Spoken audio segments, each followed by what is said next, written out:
காலையில் பாதி சாயங்காலம் பாதி 2 வேளைக்கு எடுத்துக்கிட்டு வரலாம். அவ்வளோ பிரமாதமாக வேலை செய்யும். உடல் வலியே ஒரே டோஸில் சரி பண்ணும். இந்த ஜுரத்தினால வரக்கூடிய உடல் வலி, ஜாயிண்ட் பெயின்ஸ், மூட்டு வலிக்குது இல்லை, அதை ஒரே வேலை சரி பண்ணும். இது தப்பு பண்ணிவிடுவாங்க. உடனே வேப்பம் பொடியாகவே வேப்ப மரப்பட்டை பொடி விற்கும் கடையில், அது வாங்குவாங்க. அது செய்யக்கூடாது.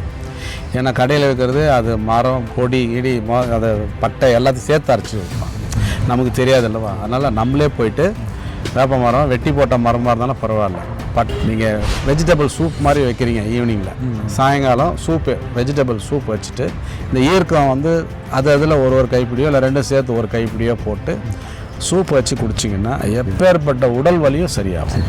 அதாவது ஜுரத்துக்கு இது பயன்படுத்திங்க. கஷ்டம்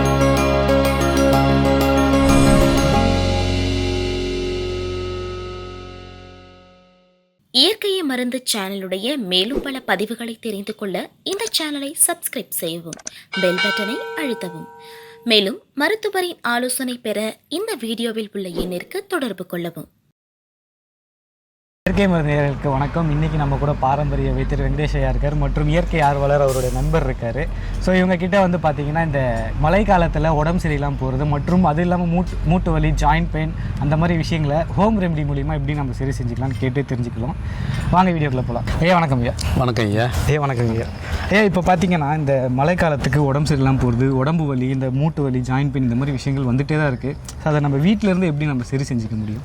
ரொம்ப எளிமையாக நம்ம வீட்டில் இருக்கிற பொருள், வீட்டுக்கு அருகாமையில் இருக்கிற பொருளை வச்சுக்கிட்டு இதை சரி பண்ண முடியும்.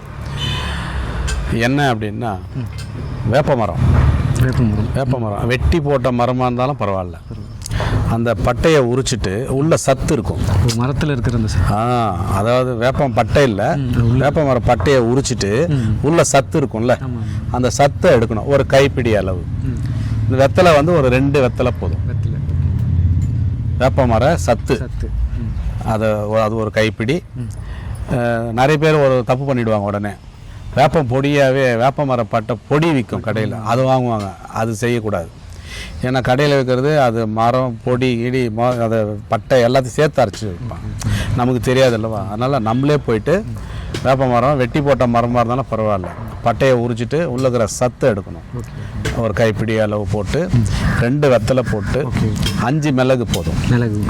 தும்பப்பூ கிடைச்சதுன்னா ஒரு 10 இல்லை 20 எண்ணிக்கையில் தும்பப்பூ போடலாம். இவ்வளோதான் பொருள். அதில் இவ்வளோதான் போட்டு ஆமாம் 2 டம்ளர் வழக்கம் போல் 2 டம்ளர் இல்லை 3 டம்ளர் 1 டம்ளராக சுண்டை வச்சு காய வச்சு அதை வடிகட்டி காலையில் பாதி சாயங்காலம் பாதி 2 வேளைக்கு எடுத்துக்கிட்டு வரலாம். அவ்வளோ பிரமாதமாக வேலை செய்யும். உடல் வலியே ஒரே டோஸில் சரி பண்ணும்.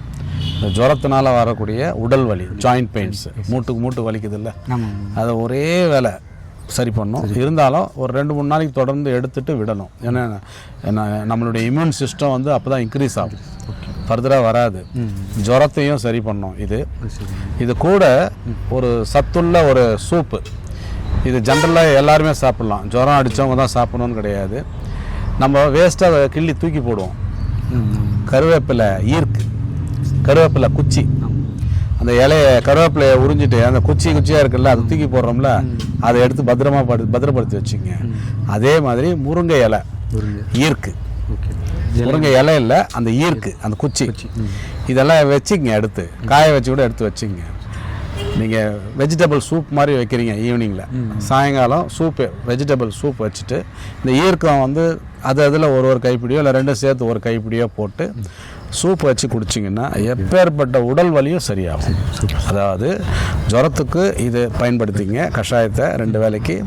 சாயங்கால வேளையில் சூப் வெஜிடபிள் சூப் வைக்கும்போது இந்த கருவேப்பிலை ஈர்க்கு, அப்புறம் நம்ம முருங்கை இலை ஈர்க்கு, அதை போட்டு சூப்பு மாதிரி வச்சு குடிச்சிங்கன்னா அந்த வலியெல்லாம் உடல் வலியெல்லாம் பஞ்சாக பறந்து போயிடும். அதுவும் இப்போ பார்த்தீங்கன்னா டெங்கு ஜுரம் அதிகமாக இருக்குது, அதுக்கு இது அருமருந்து. இப்போ சொன்னது இது எத்தனை வயசில் இருக்குங்க எடுத்துக்கலாம்? 5 வயசுக்கு மேலே தாராளமாக எடுத்துக்கலாம். 2 வயசு பத்தியம் நல்லெண்ணெய் தாளிப்பு இருக்கக்கூடாது. நல்லெண்ணெய் கடுகு தாளிப்பு இருக்கக்கூடாது. வேறு எந்த வேணாலும் யூஸ் பண்ணலாம்.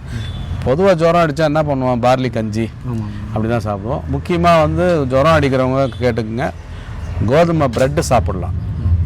கோதுமை ப்ரெட்டு சாப்பிடலாம். அரிசி மட்டும் சேர்க்காம இந்த கோதுமை சார்ந்த விஷயங்களை எடுத்துக்கிட்டிங்கன்னா சீக்கிரமாக வெளியே வந்துடலாம் ஜுரத்தில் இருந்து. சூப்பர் சூப்பருங்க. ஒரு சின்ன விஷயத்தை இவ்வளோ அருமையாக சொல்லியிருந்தீங்க. அதை மக்களுக்கு இன்னொரு வாட்டி அதை எப்படி செய்முறை செய்யணும்னு மட்டும் ஒரு வார்த்தை சொல்லிடுங்க. ஓகே, சொல்லுங்கள். அதாவது நம்ம வேப்ப மர சத்து அந்த பட்டையை விட்டுணும், பட்டையை நீக்கிட்டு உள்ளே இருக்கிற அந்த மரத்துடைய சத்தை எடுத்து ஒரு கைப்பிடி அளவு இந்த வெத்தலை கமார் வெத்தலைன்னு சொல்லுவோம், இது வெத்தலை வந்து ஒரு 2 வெத்தலை போட்டு 5 மிளகு, தும்பப்பூ கிடைச்சதுன்னா ஒரு 10லேருந்து 20 தும்பப்பூ போடலாம். போட்டு நீங்கள் 2 டம்ளர் 3 டம்ளர் தண்ணி ஊற்றி 1 டம்ளராக சுண்டை காய்ச்சணும். வடிகட்டி காலையில் பாதி சாயங்காலம் பாதி எடுத்துக்குங்க. அது ஒரு முறை. உடல் வலி மேலும் அதிகமாக இருக்குது, இந்த டெங்கு காய்ச்சல்னால ஜாயிண்ட் பெயின் நிறைய வருது, குறைக்கணும் அப்படின்றவங்க சாயங்காலத்தில் வெஜிடபிள் சூப்பு வச்சு அதில் வந்து ஒரு கைப்பிடி அளவு இல்லை 2 கைப்பிடி அளவு முருங்கை ஈர்க்கு கருவேப்பிலை ஈர்க்கு முக்கியமாக, இது 2மே போட்டு குடிச்சிட்டு வந்தாங்கன்னா ஒரு 2-3 நாள்லேயே நார்மல் ஆகிடும். பெயின்லாம் நல்லா ரிலீஃப் ஆகும், ஜுரமும் சரியாக. சூப்பர். ஓகே, நம்ம ஐயா கிட்ட ஒரு 2 சில வார்த்தைகள் கேட்டு தெரிஞ்சுப்போம். ஐயா வணக்கம். வணக்கம் சார். ஐயா நீங்கள் சொல்லுங்கள், இந்த காலத்தில் இந்த மாதிரி மழை சீசனில் இந்த மாதிரி நம்ம எப்படி அதெல்லாம் சரி செஞ்சுப்போம்? யூஸ்வலாக பார்த்திங்கன்னா இப்போது இந்த சீசனில் வந்து நிறைய பேர் கோல்டு அந்த மாதிரிலாம் இருக்கும். அதுக்கெலாம் பார்த்திங்கன்னா நாங்கள் வந்து ஹெர்பல் டீ மாதிரி போட்டு சாப்பிடுவோம். Herbal tea? ஆமாம், நம்ம தோட்டத்துலேயே இருக்குது. சித்திரத்தை இருக்குது, கொய்யா இலை இருக்குது, அதெல்லாம் போட்டுப்போம். அப்புறம் அரிசி திப்பிலின்னு இருக்குது, அரிசி திப்பிலி. அப்புறம் நாவல் பழம் இலை இருக்குது, அதெல்லாம் போட்டு சும்மா எல்லாமே ஒரு கைப்பிடி சேர்த்து ஒரு 3 இல்லை 4 டம்ளர் தண்ணி அதில் சேர்த்து நல்லா கொதிக்க விட்டு இறக்கும்போது கொஞ்சமாக நாட்டு சர்க்கரை சேர்த்து சாப்பிட்டு வரலாம். சளிக்கும் நல்லது. ஹெர்பல் சாப்பிட்ட மாதிரியும் ஒரு ஃபீல் இருக்கும். சர்க்கரை சேர்க்கக்கூடாது, நாட்டு சர்க்கரை. ஆமாம், நாட்டு சர்க்கரை சேர்த்துக்கலாம். குழந்தைங்க ரொம்ப அதிக அளவு சேர்த்துக்கூடாது, அதுவும் கம்மியாக சேர்த்தா நல்லாயிருக்கும். குழந்தைங்களாம் எல்லாருமே சாப்பிட்லாம். ரொம்ப கொதிக்க வைக்கக்கூடாது, ஒரு மீடியமாக கொதிக்க வச்சு சாப்பிட்லாம்.